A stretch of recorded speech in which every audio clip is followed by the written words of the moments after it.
Praise the lord, హల్లెలూయా. ప్రతి ఉదయం వేకువనే లేచి దేవుని వాగ్దానములు వింటున్న మీ అందరికీ నా హృదయపూర్వక వందనములు తెలియజేయుచున్నాను. ఈరోజు దేవుని వాగ్దానము పరిశుద్ధ గ్రంథం నుండి సామెతల గ్రంథము 20వ అధ్యాయము 20వ వచనం. తన తండ్రిని అయినను తన తల్లినైనను దూషించు వాని దీపము కారు చీకటిలో ఆరిపోవును. ఆమెన్, హల్లెలూయా. సొలొమోన్ రాజు గారు వాక్యము ద్వారా తెలియజేసిన రీతిగా చిన్ననాటి నుండి కనురెప్ప వలె కాపాడి పెంచి పెద్ద చేసిన తల్లిదండ్రులను చాలా జాగ్రత్తగా చూసుకోవాలి. నవమాసములు మోసి ప్రయోజకులుగా చేసిన కన్య తల్లిదండ్రులను దూషించటానికి మనసు ఎలా అంగీకరిస్తుంది? తల్లిదండ్రులను గౌరవించాలి. ఏమాత్రము వారి మనసు బాధపడకుండా వారిని దుఃఖపరచకూడదు. మరి నిజంగా దేవుని బిడ్డలుగా ఉన్నవారు, క్రైస్తవులుగా జీవించేవారు తల్లిదండ్రులను దుఃఖపరచకూడదు. దేవుని వాక్యము తెలియజేస్తుంది, తన తండ్రినైనను తల్లినైనను దూషించు వాని దీపము కారు చీకటిలో ఆరిపోవును అని వాక్యము తెలియజేస్తుంది. ప్రియ సహోదర సహోదరి, మనకు ఎందుకు కోపం వస్తుంది? అపవాదికి మనము చోటివ్వడము వలన, అనగా లోకాశలకు లొంగిపోయినప్పుడు, స్వార్థము పెరిగిపోయినప్పుడు, వ్యసనము పెరిగిపోయినప్పుడు, అసూయ పెరిగిపోయినప్పుడు మనకు కోపం వస్తుంది. యేసయ్య చూపించిన ప్రేమను మనము ఎందుకు చూపించలేకపోతున్నాము?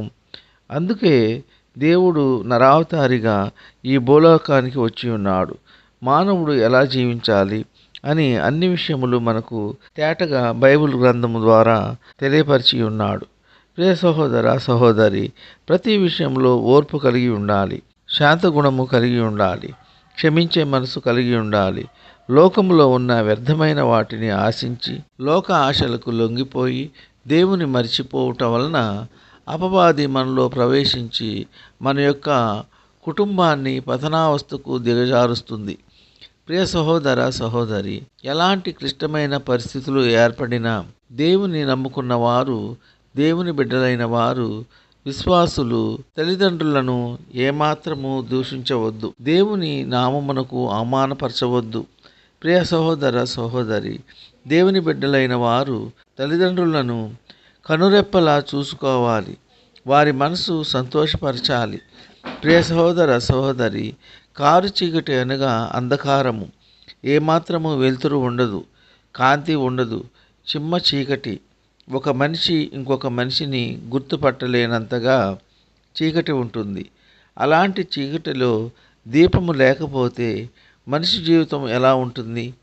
ఏమీ చూడలేడు, ఏమీ తినలేడు, ఏ పని చేయలేడు, ఎక్కడికి వెళ్ళలేడు, జీవనోపాధి కొనసాగించలేడు. మానవ జీవితం దుర్భరమవుతుంది, మనిషి జీవించలేడు. కావున ప్రియ సహోదర సహోదరి, తల్లిదండ్రులైన వారు మనకు దీపము వంటి వారు, వెలుగునిచ్చేవారు. కావున ప్రియ సహోదర సహోదరి, మన యొక్క జీవితము అంధకారముగా ఉండకూడదు. అంటే తల్లిదండ్రులను ఏమాత్రము దూషించవద్దు. మరి మనసు బాధపడకుండా వారిని సంతోషపరచండి.